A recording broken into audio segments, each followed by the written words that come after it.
ថតពលីមកប្រជាចំណុចយុទ្ធភាពនេះគឺជា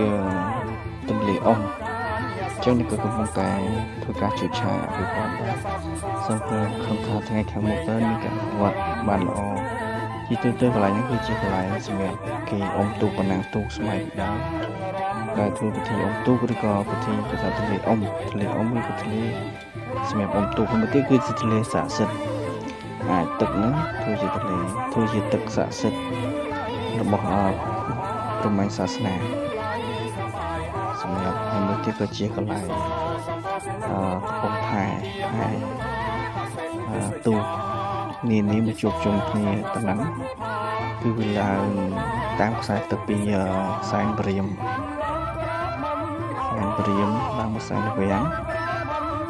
ចឹងសុទ្ធតែជាកន្លែងប្រវត្តិសាស្ត្រ